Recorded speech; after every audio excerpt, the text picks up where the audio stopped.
Welcome back to my YouTube channel. My name is VassaOlga. In today's video, we're going to be testing Givenchy Concealer. I know it's bougie. I know it is high-end product, but I was thinking maybe a high-end product can show us something that we've never seen before.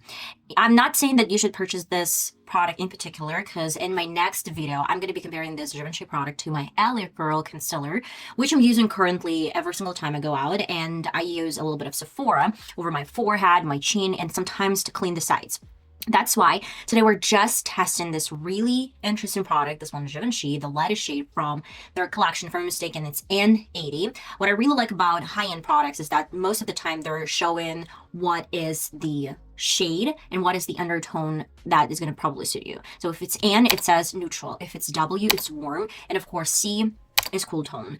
And some high-end product, they're going even further and they're doing WC, maybe it's warm and cool tone, or neutral cool tone, maybe neutral warm tone. They're doing a combination of different undertones, which is obviously a great strategy in my opinion, because sometimes you do have mixed undertones. If you want to know what it is mixed undertones, I'm going to leave the link down in the description box where I talked about mixed undertones. Let's get started. My favorite routine that I do every single time, I hydrate my face with hydrating products first and foremost. Then I do my foundation. Today, I'm not going to be doing a mix of different foundations. I want to use only one foundation, and I want to see how it reacts and works with some drugstore products. And then I'm going to be going with this Givenchy product. By the way, it's Skin-Caring Concealer, multi-purpose corrector, and it's made in France. That is probably the main reason why it is so expensive, because it is made in France. This is definitely liquid concealer. The applicator is pretty big. Compared to my Sephora, has small tip, and this one is big applicator. I can tell that this one is a little bit more orangey, and this one has probably a little bit of olive undertone. I don't really know. This one is more like neutral color, and it is a little bit more fair, which I don't really know if it's a good thing or not, because Sephora is pretty fair as well. Okay, I have the base, and I have really light coverage. I substituted my normal routine with the Beauty Blender to my brushes. I think this is given really nice coverage, but it's not covering my face entirely. So let's start with the product. It's actually really liquid, guys. Really liquid. Okay, I'm gonna add a cup. Wow. And it's given a lot of product with this applicator. I don't really do much. I guess this amount is going to be enough for me. Wow. And I'm going to add some of this product right in those spots. I'm going to let it sit for a couple of minutes or something. Not even minutes, but a minute or so. While I'm going to be doing some contour on the sides. This product is extremely liquid. That is the main reason why I'm doing this step. Okay, right now I want to test two different applications. The first one with the Beauty Blender. I have my Beauty Blender and I want to see how this product would react with my Beauty Blender. Well, it's nice. It's blending really well, and my Beauty Blender takes a lot of this product. I think it's because it's super liquid, but, you know, I think it's super seamless with my foundation and my skin color. Even sitting over my foundation, it doesn't have this problem that I have with my Sephora. When Sephora sits for a long period of time, it's stuck, and it's really hard to move the product. You know, I can tell it's not really hard. It's blending nicely. And I love that it's not extremely pale as my Sephora. I'm gonna do blending underneath my eyes with my finger, as I always do. For my left side, I'm gonna be using my Beauty Blender. Wow, guys, you can tell it's given a lot of the coverage, a lot. Though I used a small dot, this is a lot. Usually, I don't really bring my concealer underneath my eyes, full eye area, under eye area, because I know that it's going to get in my fine lines, in my creasing lines.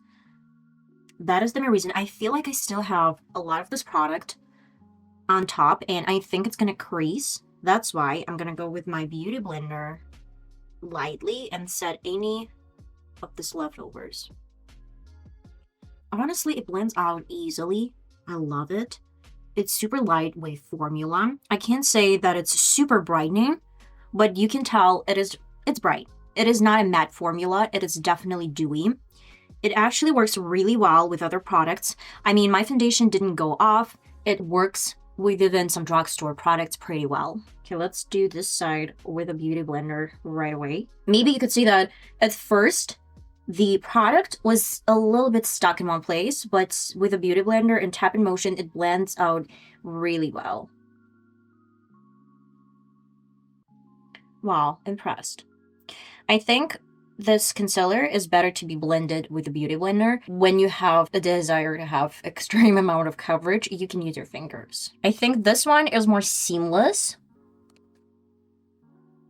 And I love that it is not patchy. It's really, really pretty, and it's really dewy. So far, so good. I really like it. So let's see how it works with powders. Let's go with my press and powder. Today I'm using Catrice. This is all matte powder. I really love this product, and I have my puff. I'm gonna use a lot, but take some of the product or powder on the back of the hand. And while my concealer is not in my creasing lines, I'm set in this area. Oh, it's so pretty. Sets beautifully. But honestly, I think we have a lot of the product and it's still gonna crease. I mean, can we avoid creasing? I don't really think so. Even with my Sephora concealer and with my LA Girl concealer, I can still see some product building in my fine lines, but it is inevitable. But I want to see how bad it is. It's okay when it's not too much product sitting, and of course it's gonna crease. It's not extraordinary. Of course I have some fine lines. Okay guys, I'm done with my foundation. I want to set my face with this Fix and Spray. This one is from Essence. Keep It Perfect Fix and Spray Hydrating with Hyaluron Free from Oil and Alcohol Fix and Spray. And I want to see how it's going to react with my creams. Sometimes, well, Fix and Sprays are not working with cream products. And I love getting my beauty blender and lightly tap these products.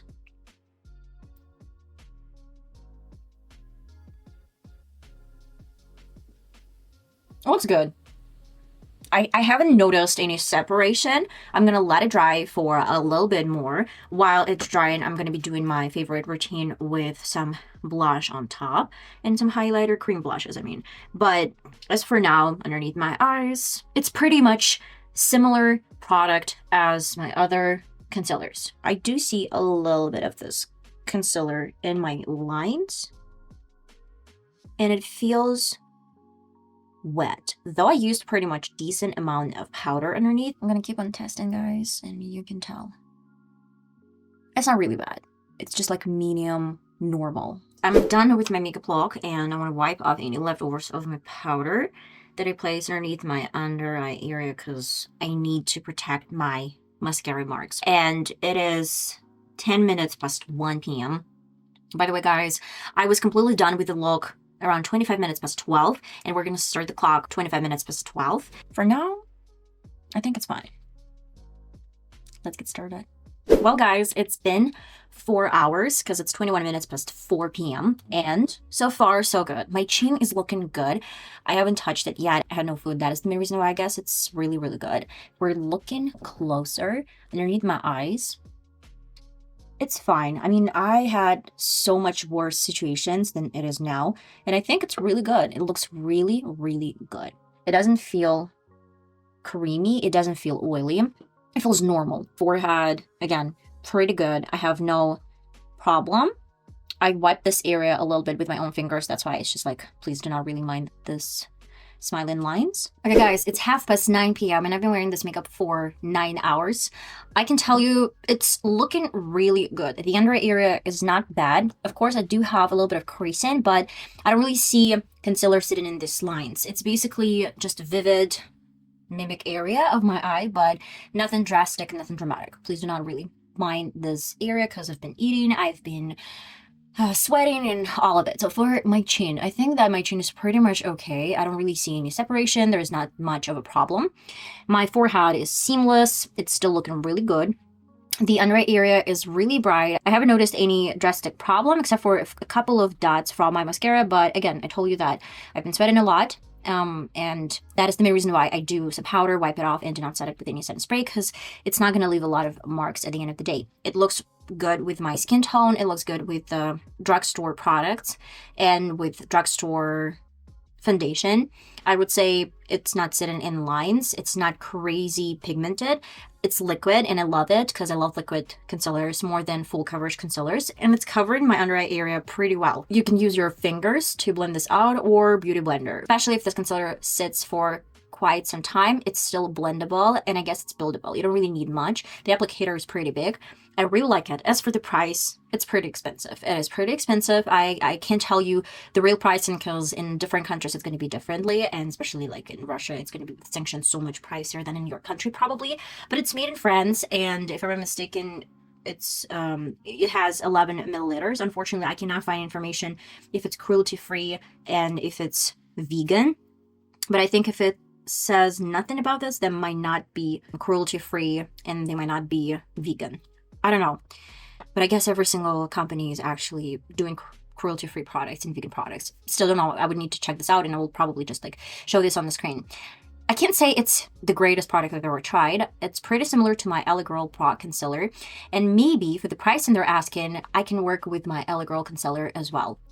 In my next videos, I'm going to be comparing both of these concealers, Sephora, LA Girl, and probably Givenchy, and we'll see which one is better. And if they're pretty equal, pretty similar, then maybe you shouldn't waste your money. But if you're looking for a luxury product that is good, brightening, and lightweight formula, this is a way to go. I really like it. So I'm super fair. I have olive undertone, and this is N80. Looks good. I'm gonna see you in my next video, guys, hopefully. Love you all. Bye-bye.